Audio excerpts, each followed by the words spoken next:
Now we're going back to the whole period of history learned, and the periods when Yeshayahu was involved in those periods of history. So let me start here. Let me first read the pasuk, and then I'm going to read you the Metzudat David on this.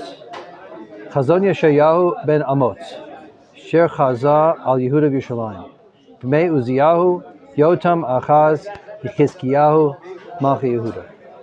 Okay, so this is the vision of Yeshayahu. The prophecy comes down sometimes as a vision. The prophet gets images, which he describes, or sometimes it comes as devarim, as words that the prophet hears. So you have a chazon and you have a devar, a prophecy. Here it starts out as a chazon. It's a chazon of Yeshayahu ben Amotz, which he saw concerning Yehuda Yerushalayim in the days of these four kings.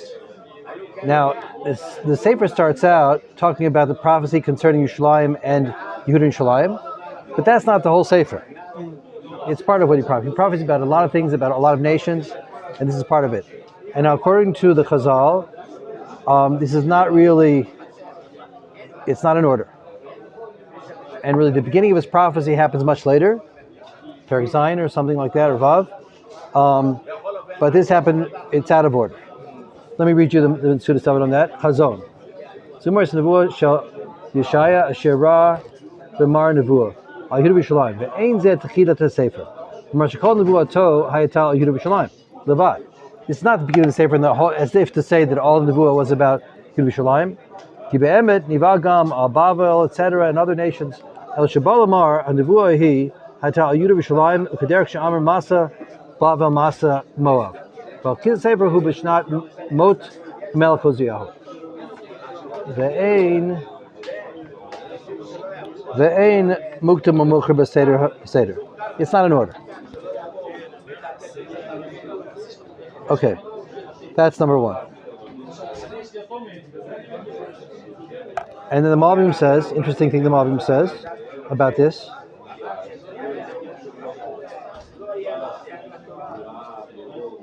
Wait. Yeah, he says, the Malbim says, Nevuah Zot, Niba b'mei Uziyahu, V'shina ota b'mei Kol Melech u'Melech. So this particular Nevuah that we're having here, he said it in the days of Uziyahu, and he said it again and again in the time of each Melech. So this was like a general rebuke against these problematic kings that he said again and again. So that's interesting. That explains a little bit why it would be put in the beginning of the Sefer, even though it's not at the beginning of his prophecy, because it's something that was fundamental Nevuah of Yeshayahu. Something else I want to say about it also. First, let's see what he says. Let's listen to this prophecy now. Perek Beit in Yeshayahu. Pasuk Beit. Shimu Shamayim Vazini Eretz. Ki Hashem Diber.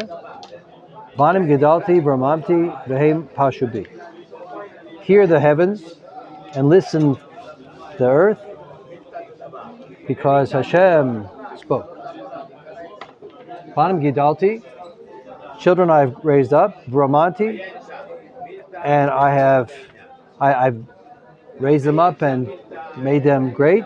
V'Hem Pashubi, and they sinned against me. So first of all, he's speaking to the Shemayim and the Aretz. Malbim says that means the Shemayim and the Aretz are the most visible aspects of creation. Like you're above is the Shemayim or on the Aretz, and these are like the eternal realities. And now he's going to give a rebuke about the relationship of Am Yisrael and Hashem, like the center of the universe, like in front of the universe, sort of. So that's why he's speaking to Shemayim and the Aretz. And he starts out, I brought up my children, I raised them up, I made them great, and they rebelled against me. Yada shor konehu, the ox knows his owner, v'chamor evus balav, and the donkey knows the feeding trough of its owner. Yisrael lo yada, ami lo hitbonan. Yisrael didn't know, and my nation didn't pay attention. They didn't look into it. Okay, so that's the introduction. So it's very interesting. So in the beginning, we're comparing Am Yisrael. We're saying that Am Yisrael is missing something. Our perspective, the Jewish nation's perspective, is off. We're not understanding our relationship with Hashem. Hashem raised them up. He created them. He raised them up, made them great, and they're against Him. So they're off course. And then how do we describe this being off course? What kind of off course is it? It's more off course than the ox and the donkey. The ox knows its owner. When a person acquires an ox, and he's the owner, so the ox is loyal to the owner just because he's the owner. There's this relationship of owner and animal. And it's built into the shore, okay, you're my owner, so I'll work with you. You can even get it to work. He works the fields and everything, and he has this relationship, the ox. And then the donkey is a little lower. Donkey doesn't have that kind of recognition of its master, but it knows who feeds it. And it has the relationship because of that. The benefits it gets from it, it appreciates. So also has a relationship through the special benefits that it gets. That's the donkey. So these two natural characteristics that these animals have, and even though they don't have understanding, they don't have wisdom, so then the Jewish nation certainly should have. That's the first level. Now, there's a lot more to talk about with this. Let me tell you a little bit. I'm going to read you a little more Malbim here. Yadashur in Parakimbo. Hello, Afashur Yodea Umakir at Balav and Shekanav Vinishma Hualav. The Kamora Im Shehu Sachel Biyoter, Akaze Yodehu Makoma Abus Shabalav, Polak Shamala Hanato. So the shore knows its creator, its owner, and he pays it. He heeds it and does what it wants him to, what its master wants it to. And the Chamor, even though it's a very stupid animal, doesn't have any kind of dot, yet it still knows where it's fed, and it goes in. It goes there because it's for its own benefit. It goes to its feeding trough. It doesn't go somewhere else where it won't get fed. But my nation, lo yada, or the lashon is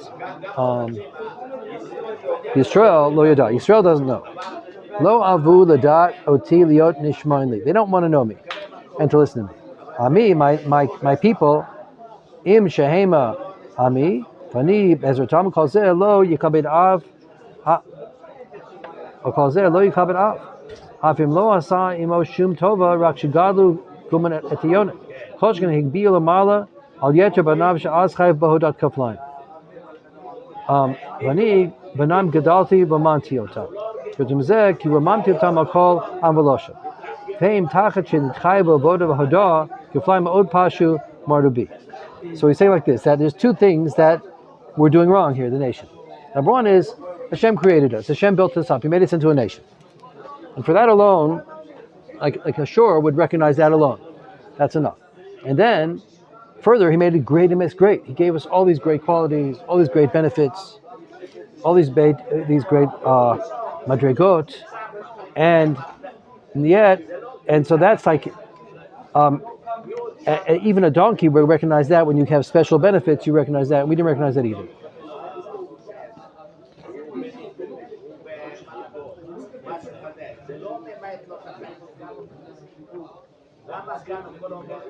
Avo Yisrael Yoda, Ratzon Be'et Shekarati Yotam B'Shem Yisrael La'ot Shem Chelki V'Kinyani Va'avadahem. I call them Yisrael to show that they're my special nation. V'Alem Lahakir Ba'Aleim Kishor M'Kol M'Kol Lo Ratzalida V'Gama Mi Be'et Sheramamti Yotam. I call them Yisrael to show that they're my special nation. Then I elevated them. We call it Ami Mashkutim Ami Nachlati V'Hayelahem Lahakir Al Kolpani Metova Prati Chamor M'Kol M'Kol Lo Itbanei. So I made them my nation. They should have, I'm their owner. They should have recognized that. And I lifted them up, and I gave them special benefits. And at least, like a chamor, they should recognize them. They didn't recognize me then either. A little more here in the Malbim. And he says like this, for example, let's say there's a child and the parents bring him up and raise him up. So already, naturally, he appreciates that and he has a connection to them.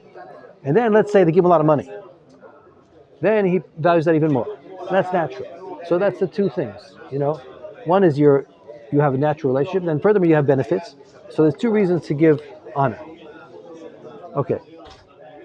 So just on that note for one moment, I'll just speak about kibbud av v'em. So it's makes you think about kibbud av v'em. The fifth commandment in the Ten Commandments is honoring parents. Honoring parents is a really interesting, really very essential mitzvah in the Torah. And it's very interesting that the way the Ten Commandments are written, on the right side is the commandments between Hashem and us, the ones that and the left side is one between Adam and Chavera, between people. Except kibbud av v'em is on the right side, where you'd think it would be on the left side, because it seems like it's between people, but it's put on the left side, but it's put on the right side. Why? Because kibbud av v'em is it's different. It's on the surface, it's a relationship, but it's more than that. It's recognizing where you come from. It's your source. And I would say like this. I think that laws of kibbud av v'em are, even if you didn't even raise you, you still have kibbud av v'em, because they brought you into the world. I think just because people value life more than anything else, and this is the source of your life, so already there's a sort of a natural obligation to give honor to that source. And then all the more so when they raise you, and also more than when they do all kinds of benefits for you. So that's human nature, unless something goes awry. And then people reject their source. But the healthy thing is to give honor to the source. So that's very natural for human beings also. And as a nation also, that's also how it should be. And I want to tell you something else interesting. It's very interesting. The Gemara in Kedushin says that when the nations heard about the Ten Commandments, they said, we don't like this. This is just self-serving idol or something like that. He's telling the people to do things for him. But then when they got to kibbud av v'em, honoring parents, then they said, oh, now it all makes sense. Because that's the story it tells in the Gemara. That somehow, because honoring parents is honoring your source. And it's like a very natural thing to do. It's not logical exactly. It's above logic. It's sort of a deep logic. You don't have to honor anything.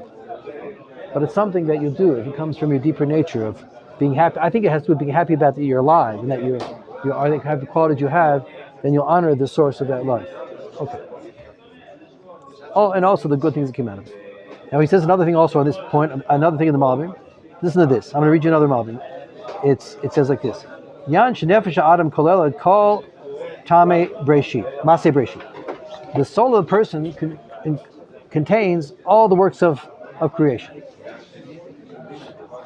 Ubekenefeya tzorat kol akochot hamufuzart b'kol achai b'kol basar l'mnehem, including every type of creature, every type of property of every type of creature is included in the human soul. We talked before that the minerals are in a person, like air, fire, water, and what's the other one? Earth. We have those properties also, but not only that, the Malbim says here we also have all the properties of all the animals. They're all in us too. Etc. L'kein kol koach asher nimtza b'nefesh echad m'ba'alei chaim. Therefore, every special characteristic that exists in the nature, the world of nature, b'hekhrech ki nimtza hakol hazeh b'yotzer set b'yotzer az b'nefesh adam. It's also even more found in the person.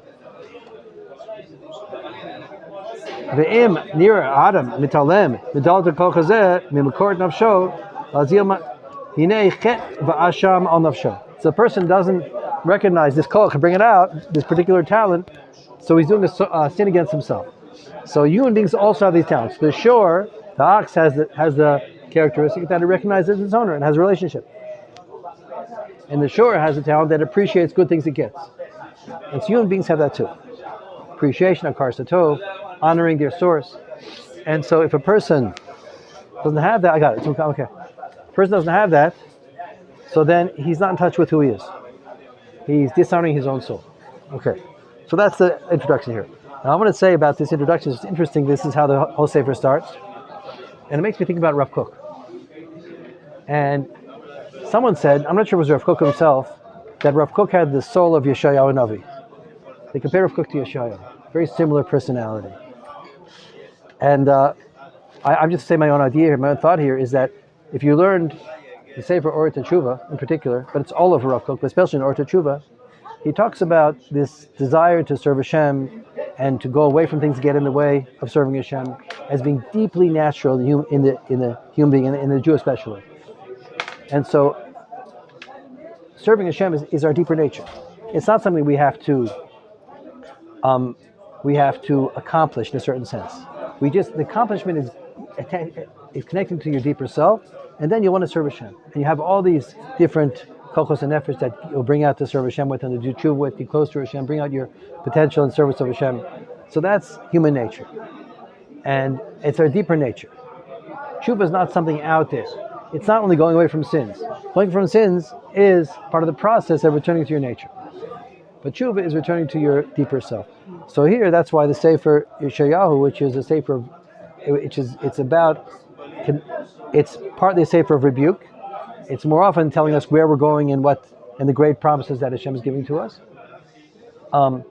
So it starts with this, talking about what's our nature and how our downfall is when we disconnect from our deeper nature. Okay. So I also want to go back. I want to talk about something from Rabbi Nachman also.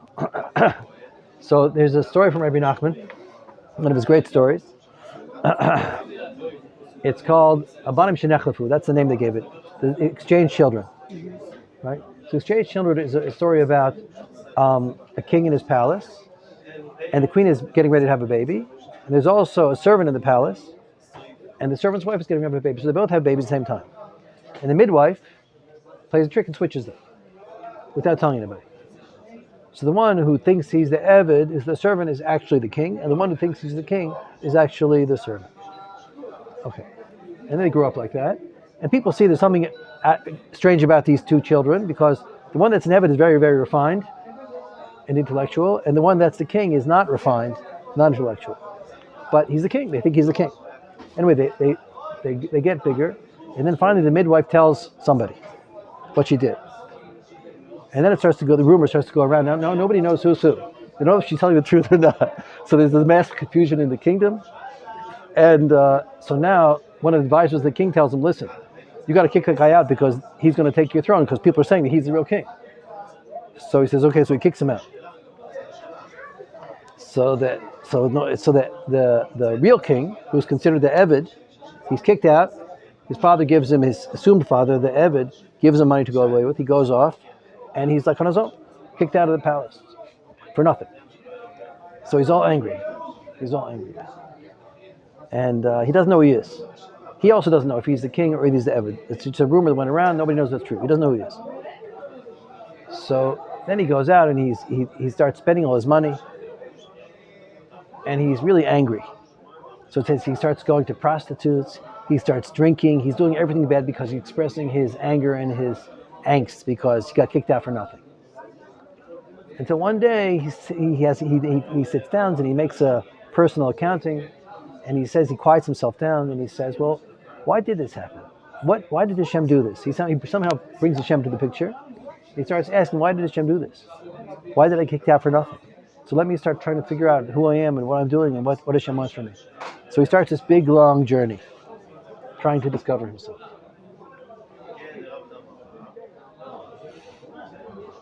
And the story goes on, and he goes from level to level. He gets more and more in touch with his deeper self until he meets a tzaddik. His tzaddik brings him up to this house in the sky, and first he was scared of the woods, scared of the world, and now he starts hearing the music of the world, and he gets higher and higher person. And it goes on the story until the end of the story. Finally, he becomes a great person, a great tzaddik. He does all kinds of great things, does things for the world, elevates the world. And then finally at the end of the story, it says now he knew that he was the Ben Malach. He finally figured it out, who he really was. That's the story, the kitzur. So why am I saying this here? So the idea is like this, that every person doesn't know exactly. We have two parts to us. We have the prince aspect to us, son, the Nefesh Elokit, the son of the king. We have the slave side of us, which is the nefesh bahamit, the lower side of the person, which is enslaved to its drives and this and that sort of. And so we have two sides to us, and every person is in confusion about who he really is. Who am I? Am I my lower side or my higher side? Which one am I? So the project of life is to try to realize that your real essential self is the Tzelem Elokim, is the Prince. And the more you realize that, the more you become yourself, and the more you becomes natural for you to serve Hashem and to fulfill that higher potential. So I think it relates also to what Yeshayahu is saying here also. It helps us understand it. He's going to say very strong Musar. It's interesting. But Yeshayahu is also teaching that a person has to realize who he is. That we have this divine soul. We're special nation also.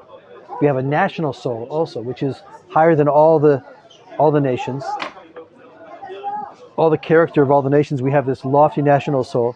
And the more we're in touch with that, the more we realize that it is, so then we'll become our natural selves and we'll honor Hashem and we'll fulfill our mission. But what happened to the Jews in this period of the Spirit of the Kings is we got lost of our own identity. We mixed in with the nations, and we identified more and more with the lower side of ourselves. And if so, we rebelled against ourselves and against Hashem.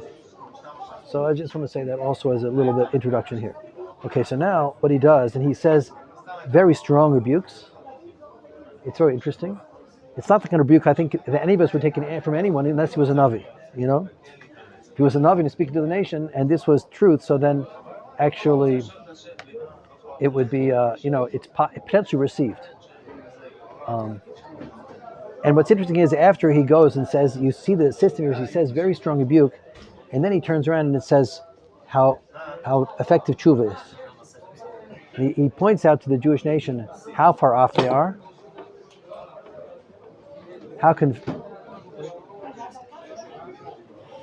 how bad they become, and how low they become, and how they've gone down level to level, lower and lower. And then he describes that they can do tshuva. They can come right back. And the great power of tshuva. And then he starts talking about what's going to happen in the future and trying to show them who they are and what their mission is. Okay. So now let's start with the rebuke here. Hoi goy chote am keved avon. Zer mereim banim mashchitim. Azvu et Hashem niatzu et kadosh Yisrael nazoru achor. Woe, this sinning nation.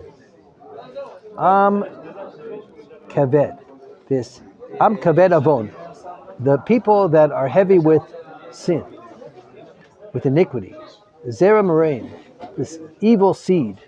Bani mashkitim, and destroying children. Azvu et Hashem. They abandoned Hashem. Niatzu et kadosh Yisrael. They reviled the Holy One of Israel. Nazor acher. They went backwards. Okay, so the Malbim explains that he's showing levels of degradation that the nation has fallen into. First calls him a goy choteh. So choteh implies accidental. And then it goes further, am kaved avon. They're heavy with intentional sins. Zer mereim. And then the seed of evil, there is constant sins. And then it goes further, bani mashkisim, and people that are destructive and they're not even getting anything out of it. They're sinning just because they're pulled after destruction. So it keeps going loud. But also, in the description of the Am, first calls him a goy, and that's the lowest level. An Am is higher; they're more close to Hashem, and then they keep sinning. So the sin gets worse as he describes. You're not only an Am, not only goy, you're an Am, and you're doing intentional sins. Not only your Am, you're Zer Marine, that's even higher. Zer is even higher, and then Banim, that's a high level, and they're mashkisim, they're going into intentional sin. So as they abandoned Hashem, and they went from low to low.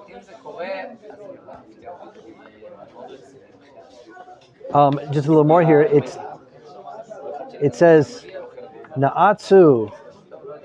It says Azvu et Hashem. They abandoned Hashem. So when it says Hashem, it means Hashem, the creator of the whole world and the one who runs the whole world. So they abandoned Hashem. And they're also Niatzu et Kadosh Yisrael. They also abandoned the special relationship they had with Hashem, because we called us Yisrael. they went from. 1 second. Basically, what happened was they went all the way down from serving Hashem in the proper way, all the way down to running after Avodah Zarah, doing all averas, doing all kinds of sins, and then even like serving the wrong source. Not only going away from Hashem for their own benefit, but even throwing themselves into a type of service which is destructive, and to the point of child sacrifice, etc. This is how bad things were. Almet tuku od tosifu sarah kol rosh techoliva kol livav devai. So almet tuku, on what were you afflicted? Od tosifu sarah, and still you keep going away. Kol rosh techoli. Every head is full of pain. But call levav davai.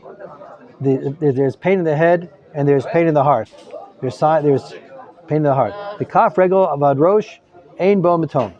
From the head to the toe, there's nothing preserved. Petza v'chabura umaka triya lo zaru v'lo chubashu v'lo rukacha v'shemen.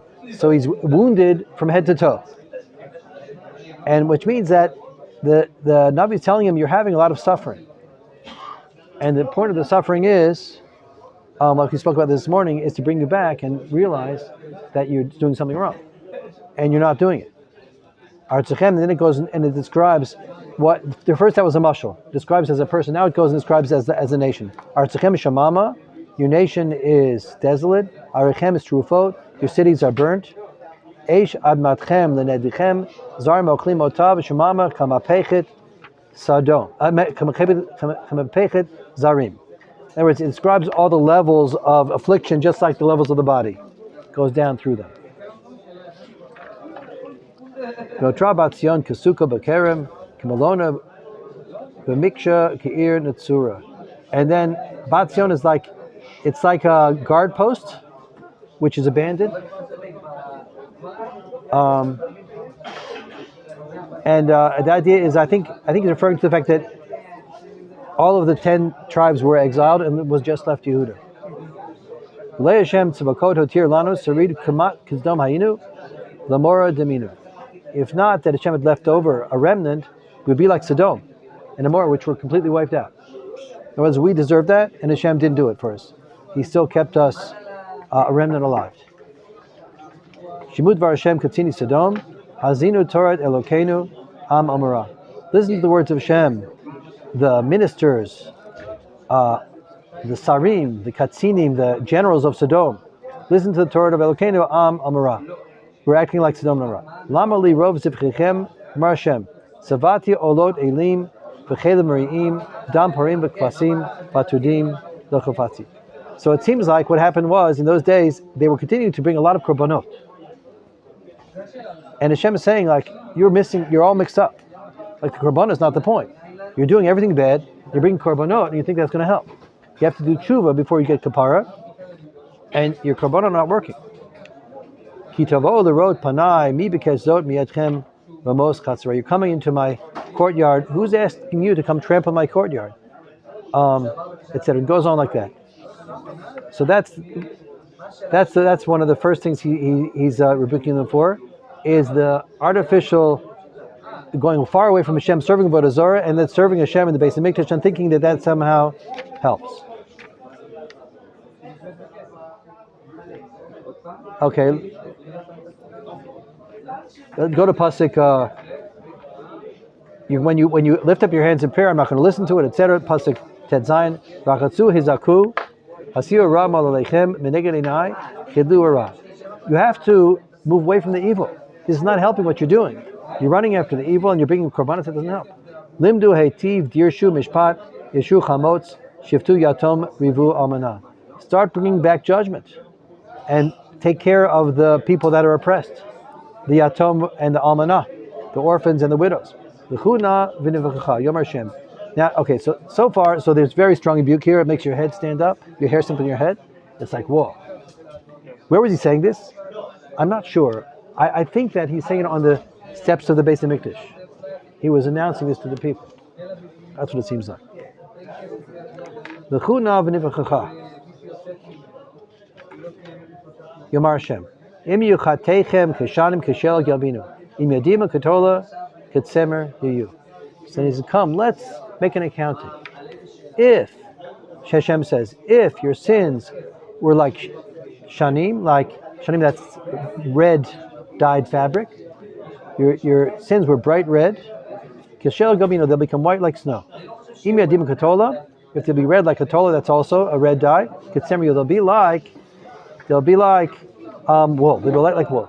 So there, after all of the rebuke and describing of how far they're away from themselves and from Hashem, he says that's not a problem for tshuva. You can do tshuva and you can go you can return as new. You can renew yourself and do tshuva on everything. The soul that a person has, the nefesh elokit, is never blemished, it's never damaged, even though a person did a lot of bad things. It's always there, ready to be renewed. So you have to do tshuva and bring out your other side. Realize who you are. Im tovu shmatim tuva aris tzochelu. If you listen, you'll eat the good of the land. Okay. And then it goes farther. It describes other sins. It goes pasuk kaf beit, describes how they were cheating in business. Kaspeich hayal sigim. Savek mahu b'mayim. When their money was mixed with other metals, so it wasn't actually what they pretended it to be. They were cheating in business. And savek mehu b'mayim, they would, savek means, mean wine? I think it means they would put water into their wine. They would also sell under false pretenses. Everyone's a ganav. They're running after bribes. They have this life of relaxing. Lo yishpotu v'riva manal. They don't worry about the problems of the oppressed, of the widow that needs someone to take care of her. They're not dealing with that. They're running after all kinds of illegitimate means of profit. Okay, and it goes on. Now, pasuk. Then it says pasuk kafei. Vashiva yaday alayich v'tzrov kabir sigayich vasira kol b'dalayich. I will refine you from all of your impurities. I'm going to, all the suffering that is coming on, the nation is going to refine them and bring them back. Vashiva shovtayich kavar shana yotzayich kavat chila. Achrei chen yikra lecha ir tzedek kirya nemana. So now it starts a good prophecy here. I will return your judges as in the beginning, pasuk kafvav, and your advisors as they were, and then you will be called Ir Tzedek, the city of righteousness, Kirya Nemana. Yeah, so Yerushalayim will be called the Ir Tzedek. Why is Yerushalayim called Ir Tzedek? The city of righteousness? Because Yerushalayim was the Sanhedrin, and Yerushalayim was the Beis Hamikdash and the Sanhedrin. And in Yerushalayim was all the mishpatim were done, the big judgments. The people came to judge there, and that was a source of judgment. So when you had good Sanhedrin and good judges, so Yerushalayim became the city of justice. It was a very great place to be when you Rav Kashiel describes this in Tillim, that when you in a city where you know that the people on top are judging fairly, everybody relaxes. Everything is calm. Everybody's happy. They're content. They feel that they're going to be treated fairly. Everything will be taken into account, and there won't be the powerful people tilting the judgments and the oppressed people being not taken care of. Everything is going to be judged by impartial judges that judge through the Torah, and then you get the most lofty, wonderful city. And furthermore, they're judging not only fairly between Adam and Chaver, they're also judging al pi the Torah. So not only is it a city which is safe and happy, it's also elevated because the laws of the Torah are ruling the land. So it's filled with this elevated spirituality as well. So that's going to happen when Hashem brings back the judges. So it's sort of teaching the people, where's all this bad coming from? The part of it's coming from the leadership being corrupt. And then nobody's happy, nobody's secure. Everything is complex. But when the leadership becomes just and is following the judgments of the Torah, then everything starts to fall into place. Tzion b'mishpat tipadeh v'shaveh b'tzedakah. Tzion will, with mishpat, with judgment, will be redeemed, and v'shaveh, and the ones return with charity.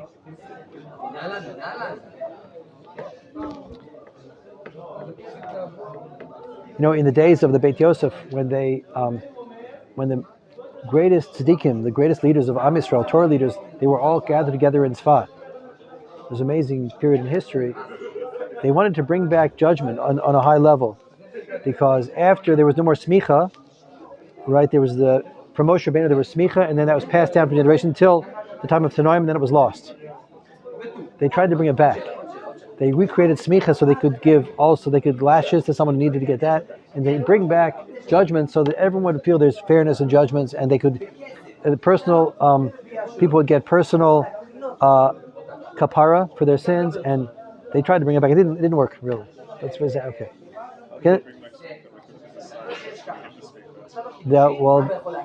They judged on Pia Rambam. A certain Rambam says that if you get together the leaders of the generation and they decide between them, they can bring back smicha. So that's what they did. There's Beis Yosef and all the people over there for a couple generations. Then it stopped. There was opposition. Part of the opposition was from Yerushalayim. They felt that it had to be in Yerushalayim, and they felt that they can't do that outside of Yerushalayim. So that was part of the discussion. Okay, then it goes further. Okay, it goes on, describes other sins, goes back. Okay, until it gets to this. Pasuk, Perek Beit. Beit Aleph. See it? I can only do like highlights because we're not going to have time in our time if we go through all the 4 chapters, three and something chapters. So every day I'll do the main points I can try to explain. Davar Sher Chazah Yeshayahu ben Amos Ayuda B'Yishlaim.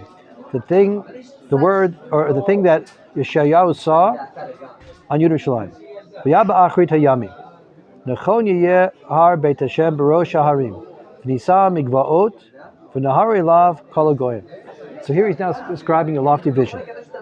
It's going to be in the end of days. There will be this big mountain. It will be the Beit of Hashem, where the Beis Hamikdash is. It'll be on top of a mountain. V'nisa migvaot, and around it will be all these hills. So Yerushalayim is like that somewhat, but I think in the vision it sounds like it's more. There's all these hills around, and Yerushalayim is way up there on this mountain. I mean, the Beis Hamikdash. And they will stream to it all the nations. Like when you're going down the stream, you flow down the stream. So this time in the vision, they're flowing up to the mountain. And many nations will go. They'll say, let's go and go up to the mountain of Hashem. El Beit Elokei Yaakov. V'yorenu midrachav. They'll teach us his ways. Nelcha b'orchotav. We'll walk in his paths. So what's going to happen is all the nations are going to see that Hashem runs the world. And they're going to come streaming, the Hashem of Israel runs the world. They come streaming to the Yerushalayim, to the Beis Hamikdash. And they're going to say, let Hashem teach us his ways, from his ways. And then what will happen when he teaches from his ways? We'll go in his paths. Means like this. We'll go to hear from Hashem the general principles of how a person should live, and how a nation should live, and what life's about. And even some of them he'll tell us, and we'll figure out the rest. We'll figure out the rest of the principles, and then we'll deduce all the details of how to do that. That's what the nations are going to say. They're going to be at such high level. That's a good student. I think Lahavdil, that's what Confucius said. He said, I teach my students, I teach them what it says. I teach them 2 corners of the idea, and they fill in the other corners, So that's a good student, is you teach them the rules, you teach them the main ideas, and you make that very clear, and then they figure out how to apply it.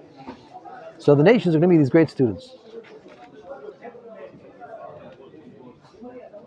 Now it's interesting. First it says, the introduction to this parak here is, this is what Yeshayahu saw for Yehud and Yerushalayim. And then he goes off and starts about the nations. So what does that mean? So the answer is, the main point is not about the nations. That is going to happen. But he's getting back, it's part of the rebuke for Am Yisrael, and part of the guidance. V'shafat bein hagoyim, and then what will happen is, oh wait, I missed something here.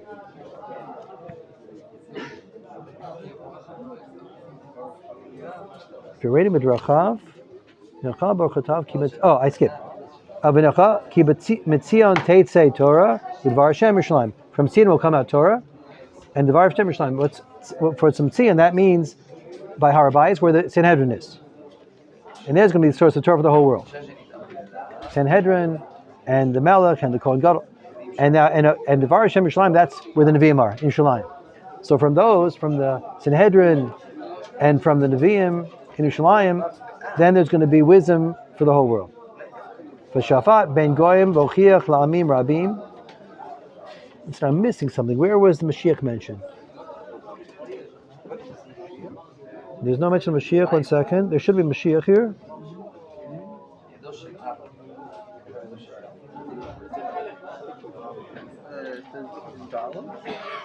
Okay, it's interesting. V'shafat ben goyim, because I think Dalet's talking about Mashiach, but he should have introduced him first. Anyways, he will judge between the nations. V'ochiach la'amim rabim. So maybe it doesn't mean Mashiach. Give me a second here. Shafat. Who's Shafat? Yeah. So the Malbim says, Vashat Ratzlam Kasher Yuvakshu Ken Yebe'emet. The nations are going to search out the Dvar Hashem, and they're going to receive it. Ki Yeshofet Beidhi Hu Mashiach. Yishpot V'yoreh V'yochiach. So who will be the main shofet of that time? It'll be Mashiach. So, and their desires will be met. They want guidance, and guess what? There is Mashiach to guide them. For Shafat ben Goyim, he'll judge between the nations. V'ochiach la'amim rabim, and he'll rebuke many nations. V'kitatu charbotam le'itim, v'chanitotehem lemazmerot. He'll judge between the nations, and he'll rebuke the nations. And they will take their swords and they'll cut them into plowshares, and their spears and they'll make them into pruning forks. What's it called? The sickles, like to cut down the field. Lo yisagoy el goy cherev. No nation will lift up against another nation a sword. Lo yimedu od milchama. They won't learn any more war. So the pshat's like this. The Mashiach will teach them how to, they'll realize that Hashem is running the world, and before they have this lesson from the Torah and from the Mashiach, every nation has their differences, every nation has their different viewpoints on how things should go, and they fight. And so they need armies for that. You need an army to protect you from the other nation, doesn't like your style, doesn't like what you're doing, and they're going to come against you, and you have to come against them. So the nations fight. Furthermore, the nations need armies for within their own nation to keep order. Now, but when Mashiach comes and starts teaching them what life's about, so then there's no more need for any of these things. Nations don't fight against each other, and the nations within themselves don't need to enforce the rule of law, because everybody is seeking out Hashem. So there won't be any more weapons. Now nowadays, some people are jumping the gun. They think you can put down your weapons now. So that's not time yet, because there's plenty of enemies out there with weapons. So, but in the future, that's what it's going to be like. What happens? How's it going to happen? It's not going to happen from any movement. It's not going to happen from any universities. It's going to happen from Hashem bringing back the judges to Am Yisrael, and from the Sanhedrin, and from the Mashiach, and they're going to teach all the world what they need to know about what we're doing here. Beit Yaakov, L'chu v'nelcha, Borsha. So now, so if all the nations are going to do that, so now you have to think, Am Yisrael, house of Yaakov, you should go in the light of Hashem. So he says like this, Amalbi. He explains that this is part of the rebuke. He's teaching them how to think about life. He's saying, you, Am Yisrael, are so far off. What you have to realize is, even the nations in the future are going to be seeking out from you how to live. And what's the purpose of life? And that's going to come down through us. And now, one second, let me just finish this answer. And now, what you're doing is not only are you not moving towards that role of being the leader of all the nations, you're following after them when they're in their low state, in their confused state, because they don't have leadership. And instead of you being the leader and moving towards leadership, you are going after them and going to a very low place. So that's what he's leading up to. That's why it's a chazon for Yerushalayim Yehuda, that he's showing them what's going to happen. Even the nations in the future are going to be guided by you, and now you are being guided by them. So that's a disaster. That's the point of this passage. No, even if it is like subconsciously, the nations look to us right now and hold us to like amazingly high standards, like impossible standards, you might say. Right, they want us to be like that already in some subconscious level. They want us to be like just like angels on earth. Yeah.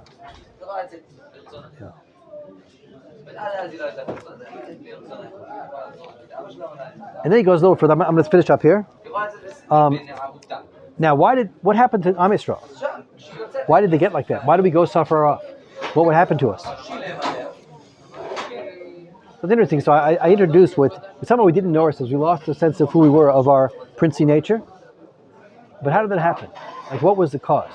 So he says, "Ki netashta amcha beit Yaakov ki malu bekedem bonanim k'plishtim ubiyadei nachrim yaspiku," because they went after what the nation's doing around them, and they're going after the sorcerers, and that's not Jewish, because ein nachesh b'Yisrael. This is not what we do. We look to Hashem, and they started intermarrying and having non-Jewish children. Tamali artso kesav zahav. Their land was filled with gold and silver. Vein ketzer la'otrotav. And there was no limit to their storehouses of wealth. Tamali artso susim ve'ein ketzer la'markotav. They had horses and chariots. So basically, Tamali artso aladim lamasi adab yishtakavu l'sher asu etzbotav. Okay, so basically he describes that the great success of the nation, the material success, together with the influence of the nations, is what brought them down. So they got carried away with this worldly pleasure and success and power, and they started learning from the ways of the nation how to get involved in this world and try to find your fulfillment in this world. And for a Jew, that's a disaster, and that's what happened. So we went down from level to level. And Rav Kook says in one place that if we lose a sense of what life's about, he says like this, he talks about modern times.